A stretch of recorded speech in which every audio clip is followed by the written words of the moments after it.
জীবন্ত হস্তলিপি বা সুন্দর শিল্পকলা, যাকে বলা হয় ক্যালিগ্রাফি, ইসলাম সংস্কৃতির অন্যতম অংশ।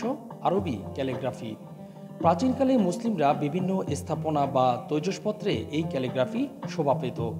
বর্তমানে পবিত্র আল কোরআন সহ বিভিন্ন ইসলামিক বইগুলোর অনুলিপিতে দেখা যায় এই ক্যালিগ্রাফিগুলো। বিশ্বের বিভিন্ন স্থানে বিভিন্ন ভাষায় এই ক্যালিগ্রাফির প্রচলন রয়েছে। বাংলাদেশে বেশি প্রচলন রয়েছে আরবি ভাষার। কিছুদিন আগেও শহরের বিভিন্ন দেয়ালে বিভিন্ন রাজনৈতিক পোস্টারে ঢাকা থাকত। কালের বিবর্তনে বর্তমানে আরবি ভাষার পাশাপাশি বাংলার ক্যালিগ্রাফি দেখা যায়। ঐতিহ্যবাহী এই সংস্কৃতি যারা এগিয়ে নিতে কাজ করে যাচ্ছেন, তেমনি এক শিল্পীর সাথে আজ কথা বলবো। আমি ঠিক এই মুহূর্তে আছি নোয়াখালী সরকারি কলেজের। এই কলেজের একজন ছাত্র দীর্ঘদিন যাবৎ ক্যালিগ্রাফি নিয়ে কাজ করছেন।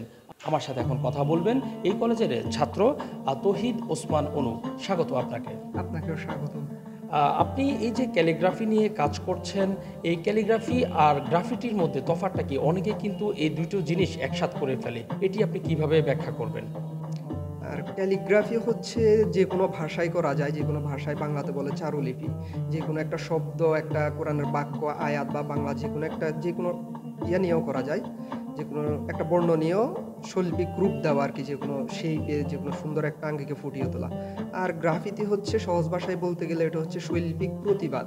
দেওয়ালগুলোতে, যে শহর অঞ্চলের দেওয়ালগুলোতে প্রতিবাদ, যে কোনো বিষয় নিয়ে, ইস্যু নিয়ে যে প্রতিবাদী প্রতীকী চিহ্ন, ওইগুলো আর কি। ওইগুলো ভাষায় করা যায়, মানুষের চিত্র করা যায় বা অন্যান্য কিছু করা যায়।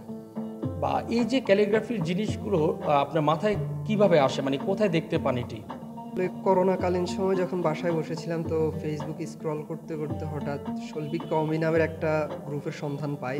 ওইখানে মূলত ক্যালিগ্রাফি, অন্যান্য আর্টিস্টদের ক্যালিগ্রাফিগুলো দেখার পর নিজের ভিতরে আশা জাগে বা ইচ্ছে হয় এগুলো শেখার। এরপর নিজে প্র্যাকটিস করি কিছুদিন।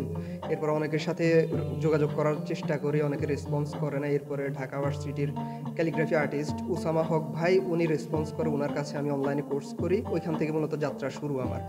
এরপরে 2024 বা 23 হবে সম্ভবত, ঢাকা এশিয়াটিক সোসাইটিতে আমাদের শিল্পী মাহবুব মুর্শিদ স্যারের কাছে একটা অফলাইন কোর্স করি। এরপর থেকে আমার যাত্রা শুরু ক্যালিগ্রাফির।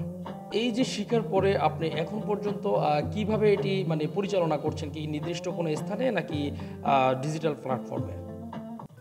সব কিছুর নিজস্ব স্কুল বা ইনস্টিটিউট থাকলেও ক্যালিগ্রাফির যেহেতু নিজস্ব ইনস্টিটিউট বা ওইরকম কোনো প্রতিষ্ঠান নেই, ওই ক্ষেত্রে আমি নিজ উদ্যোগেই করা লাগতেছে। এই ক্ষেত্রে আমার অনলাইন পেজ আছে, পেজের নাম হচ্ছে উসমান ক্যালিগ্রাফি। তো ওই পেজ থেকে আমি সব কিছু কন্ট্রোল করতেছি। আমি অনলাইনে ক্লাস করাচ্ছি, অফলাইনে ক্লাস করাচ্ছি, এবং কি আমাদের যে ক্যালিগ্রাফিগুলো সেল হয় ওইটাও মূলত পেজ থেকেই করা হয় আর কি। কেমন সাড়া পাচ্ছেন এই যে ক্যালিগ্রাফির উপর মানুষের আগ্রহ কি, বা যারা নতুন করে জানছেন তাদের আগ্রহটার কেমন?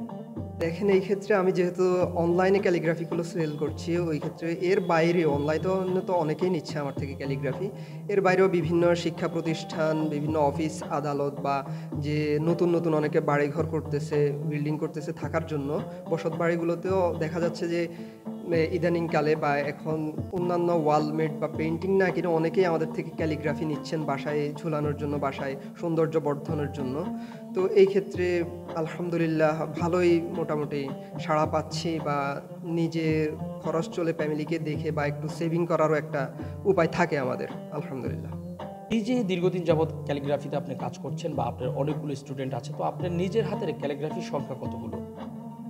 তো আমার স্টুডেন্টদের করা আমার সহ এইরকম তো অনেক ক্যালিগ্রাফি আছে, কিন্তু নিজস্ব করা আমার নিজের, সম্পূর্ণ নিজের থিমে প্রায় কয়েক শতাধিক আমি ক্যালিগ্রাফি কাজ এ পর্যন্ত করেছি, গ্রাফিতি সহ। আর আপনার জন্য আমার তরফ থেকে একটা ছোট্ট ক্যালিগ্রাফি গিফট রয়েছে।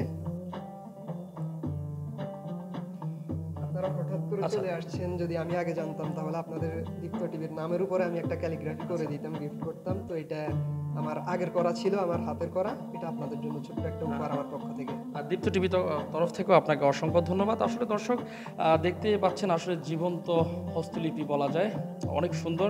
ওনাকে অসংখ্য ধন্যবাদ। বলা যায় যে মুসলিম এবং কি আরব বিশ্বের ঐতিহ্যের অংশ হচ্ছে আরবি ক্যালিগ্রাফি। 2021 সালে দুষ্প্রাপ্য সংস্কৃতির ঐতিহ্য তালিকাভুক্ত করেছে ইউনেস্কো। খায়রুল আনাম রিফাত, দীপ্ত সংবাদ, নোয়াখালী।